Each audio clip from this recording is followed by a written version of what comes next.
And because my brother went to the US where black people speak very broken English, probably this is why he's not seeing. Honestly, let us use parliamentary language, kindly. Is Honorable Khalwale introducing the BBI through the back door, which proposed amendment to the Constitution so that cabinet secretaries can be coming to address this House directly. Amongst other things, the Supreme Court, Mr. Speaker, said that BBI was a mongrel that was null and void. I would not want to be the mother who brought us back to a mongrel called BBI. So why are you forcing me, Mr. Speaker? Which is standing order? Mr. Speaker, sir, I look at standing order number 98. And number 98, Mr. Speaker, with all due respect, does not ask any senator to state any standing order, but to explain. So, Mr. Speaker, be that as it may, Mr. Speaker, this is important. We are all united here to fight corruption for a better Kenya. So when a member of this Senate alleges that we are corrupt, and he knows that the 2 billion shillings he's saying that was getting lost every day was at the office of the president of the handshake government, the same handshake government, Mr. Speaker, the same handshake government that stole the money for Corona, and the money was received by relatives and friends of one of the partners of handshake, Mr. Speaker, you must find that under 98, he's grossly out of order. Olekina, let him finish his point of order, then you can execute yours. Senator Olekina. Yes. Mr. Speaker, this is a house of record. And it's a bit ludicrous for a seasoned politician and a legislator to start here and mislead this house. Standing Order 98.1 is very explicit, and it says clearly that 98.1, any senator may raise on a point of order at any time during the speech of another senator, stating that the senator raises a point of order and the senator shall be required to indicate the standing order upon which the point of order is based. So, Mr. Speaker, when the majority whip mislead this house that there is no such standing order, and we leave that on record, Mr. Speaker, we'll be setting a very bad precedent. So, Mr. Speaker, I would like to request the majority whip, sorry, I keep calling you minority, majority whip, to withdraw his statement and apologize, because these standing orders are here to guide us. They are not just here for the sake of it. It is pure English. And this is a man who speaks English better than people in Butere or Narok. So please, just read it clearly and then correct it. Withdraw. 98.1. Senator Khalwale, can you maybe I confirm that what Senator Ledama has just said is true Mr. and Speaker, correct? 98.1. Mr. Speaker, I am lucky that I was one of the people who crafted these standing orders. And Mr. Speaker, the intention of standing order number 98.1 does not require that when you stand, you must say standing order number 105. Wait, why don't you listen? You have already acknowledged that I know how to speak English.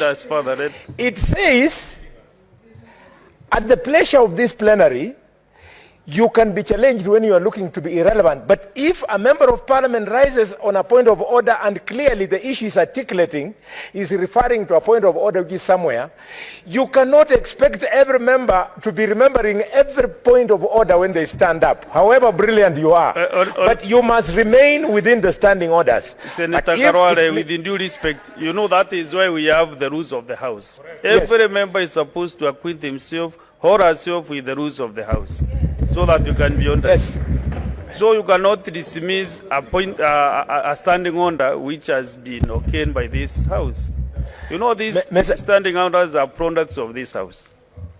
True, Mr. Speaker. Mr. Speaker, And I stand therefore- guided, Yes. but my reading of this standing order so that the country understands me and my colleagues here. Maybe the member who does not know the standing order can consult Yes. the veterans Mr. and know Speaker. which standing order you'll issue. Yes. Because Mr. that Speaker, way we shall I be stand orderly, guided. the house will be orderly and will be transacting business. Mr. Speaker, I stand guided, but my reading of this standing order is that this is a warning to any member that do not stand on a frivolous point of order. But it does not, in this one, say at what point thou shalt be expected to state.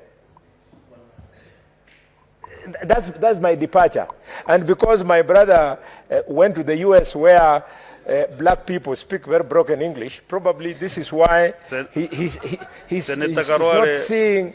Honestly, let us use parliamentary language, kindly. What is out of order, Senator Veronica? Just a minute. Senator Veronica, Waeti. I rise. The principle of a member being responsible for the accuracy of his statement in this House is a cardinal principle. What is Number standing two, order are you? Point of order. Yeah, which I'm on the standing point of order as a result of the utterances by Senator Omugeni. Mr. Speaker, if I may, number two, it is important that the records of this House record nothing but facts. Mr. Speaker, if Omugeni, who is a senior counsel, can fail to read and understand the provisions of the Constitution, then what are we saying about the teaching of law at the University of Nairobi? Mr. Speaker, Article 153. Mr. Speaker, Article 153. Mr. Speaker, Article 153 of the Constitution speaks through the mandatory. Is on a point of order. Let him clear his you point respond. of order. Then I'll give you time to respond Why you to that worried? allegation, because they are pupils, our students in pupilage, and Yes. he must really clear that here completely. Yes. Mr. Proceed, Speaker, and maybe 30 seconds, please. Mr. Speaker, Point of it's a order. very important issue. The senior counsel has read to us, and we thank him, Article 153, 3. It says, mandatory, the Cabinet Secretary shall attend committees. Committees. And Mr. Speaker, our understanding is that both the President and Senator Jeriot are addressing the lacuna where cabinet secretaries are not able to face the whole House. Mr. Speaker, I'm standing on a point of order that the honorable member be asked to retract his statement because it is not based on fact. And two, Mr. Speaker, he apologizes to Kenyans and the Law Society of Kenya for his inability to read and understand the Constitution of Kenya.